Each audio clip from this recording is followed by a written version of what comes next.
वो मात्र 28 साल की लड़की, बिल्कुल काली और दांत भी उसके निकले हुए थे और उसका रंग भी बड़ा ही खराब था। घर वाले बड़ा अफसोस करते थे और खाने की एक नंबर की पेटू, लिखने में और पढ़ने में महाबोंदू थी। पेटू होने की वजह से शरीर भी बेडौल हो चला था। उसकी सिर्फ एक ही खूबी उसमें यह थी कि जहाँ रहती हो कर कर हंसती मुस्कुराती और सबके साथ मनोरंजन करती, चुटकुले सुनाती। उस नेक दिल लड़की का भी सिर्फ एक ही शौक था, अच्छा खाना बनाने का। खूब मन से खाना बनाती थी। वह हमेशा ही बड़े चाव से मसाला पीसती थी। उनकी महक टेस्ट निखारती और खाना बनाने की किताबें खूब ध्यान और तनमन लगा के पढ़ती थी। जब भी कोई सा टीवी या रेडियो पर खाने बनाने का प्रोग्राम आता तो बड़ा मन लगाकर सुनती थी। उसे कोई भी खाना बनाना होता तो बड़े प्रेम से बनाती। उसकी आटा गूंदने की अपनी विशेष विधि थी।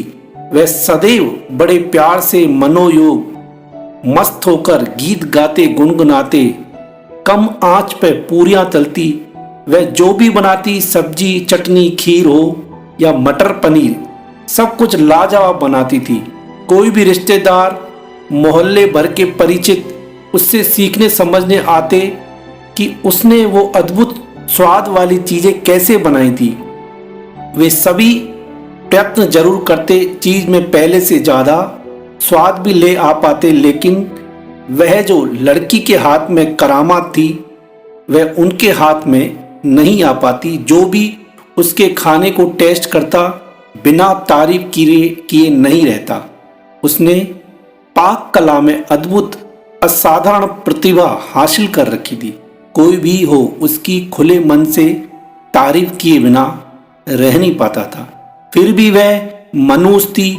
उसके काले रंग और बदसूरत होने से कोई उसे प्यार न करता था, पर माँ उसे बहुत प्यार करती थी। आज तक माँ ने उसे कभी डांटा तक नहीं था। वह भी अपनी माँ से बहुत प्यार करती थी। हर बार की तरह आज सुबह भी उसकी शादी के लिए कुछ लोग उसको देखने के लिए आए और उसने अपने घर वालों से कहा कि कम से कम मेरे से पूछ तो लिया करते, बिना पूछे लोगों को बुला लेते हो। आज वह लड़की भी सवेरे से तैयार होकर किसी को बिना कुछ बताए कहीं चली गई थी, लेकिन शाम को जब वो लौटी तो घर का माहौल बहुत गर्म था। उसके पिताजी माँ पे बहुत गुस्सा थे, बोल रहे थे पता नहीं कौन से पाप के बदले ये मनूस लड़की मिली। पिता से प्राय यह सब बातें सुनती और उस माँ को भी बड़ा दुख होता और उसकी माँ भी कहती है तो आखिर अपनी बेटी। लेकिन वह आज बाहर से आने के बाद बहुत खुश थी। अपनी माँ को कुछ बताने गई और कहा बड़ी भूख लगी है, कुछ खाने को दो ना पहले। उसके हाथों में एक सर्टिफिकेट और एक चेक भी था, पर माँ भी आज बहुत गुस्से में सब्जी काट रही थी। उसके तरफ देखे बिना ही बोली तू सचमुच में मनूस है। काश पैदा होते ही तू मर जाती तो आज ये दिन ना देखना पड़ता। वो जो 50 रिश्ते आए थे, आज तक तुझे किसी ने भी पसंद नहीं किया। उस मनूस लड़की को भी कम से कम अपनी माँ से ऐसा व्यवहार करने की बिल्कुल भी आशा ना थी। उसका दिल बैठ गया और खुशी जो उसकी थी साथ में लेकर आई थी वह उड़ गई। उदास होकर माँ से बोल उठी क्या माँ मैं सचमुच मनूस हूँ?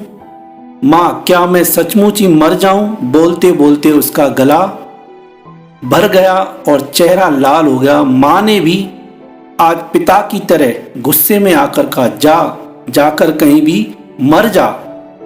इस घर परिवार में सबको चैन मिले। अभी तक वो मनूस लड़की ने अपने कमरे में जाकर दरवाजा बंद कर लिया। किंतु फिर जब थोड़ी देर बाद जैसे ही माँ को अपनी गलती का एहसास हुआ, वो दौड़ती हुई उसके कमरे की तरफ गई। जब आवाज़ देने पर भी दरवाज़ा नहीं खुला तो माँ ने जोर का धक्का दिया। उसके पिताजी को आवाज़ दी। पिताजी ने आकर जब तेज धक्का दिया और जैसे ही दरवाज़ा खुला, माँ ने देखा सामने दुपट्टे के सहारे उनकी वह मनुष्य काली लड़की झूलना चाह रही थी, जिसे माँ और पिताजी ने आकर थाम लिया और अपने अनुचित व्यवहार के लिए क्षमा मांगी। तब उन्होंने वहीं पर एक चिट्ठी और सर्टिफिकेट और 5 लाख का चेक रखा हुआ देखा। उस चिट्ठी में जो उनकी मनुज बेटी ने जो लिखा था, माँ बापूजी ने, मैंने आज तक आप लोगों की हर बात डांट और कहना माना है। आज माँ तुमने भी जो कहा उसको सुनकर मेरे ताकत टूट गई, मेरा मनोबल टूट गया, तो मैं यहाँ मरने के लिए आ गई। लेकिन अब तुम इस मनुष्य लड़की की माँ कभी नहीं कहलाओगी। मैंने पढ़ने की बहुत कोशिश की पर मेरे दिमाग में कुछ जाता ही नहीं था। मैंने अपनी सारी कोशिशें की, सिर्फ तुम थी और मेरी कोशिश तुम थी, जिसकी हर बात मेरा हर पल उत्साहवर्धन करती थी। मेरा विश्वास, तुम्हारी हर पल मेरे लिए मुस्कान और तुम्हारे भगवान के भरोसे ने मुझे अजीब सी अद्भुत ताकत दे रखी थी। उसमें मेरी अपनी खाना बनाने के हुनर को रोज निखारती थी। लेकिन मुझे सबने काली मनूस बोंदू, न जाने लोगों ने मुंह में जो आया वह सब कुछ कहा। मुझे बुरा न लगा, पर माँ तुम्हारे मुंह से सुनकर मुझे आज बहुत ही बुरा लगा। मेरी प्यारी माँ, हाँ, आज मेरा अखिल भारतीय राष्ट्रीय स्तर के खाना बनाने वाली प्रतियोगिता में मुझे प्रथम पुरस्कार के साथ ही 5 लाख का चेक मिला और साथ में ही मुंबई की एक नामी 5 स्टार होटल में मास्टर शेफ की नौकरी, रहने की मुफ्त जगह भी कंपनी वालों ने दी। मेरी जिंदगी की सबसे बड़ी खुशी का दिन था, क्योंकि पहली बार वहां सबने मुझसे यह कहा था, देखो कितनी बड़ी भाग्यशाली लड़की है।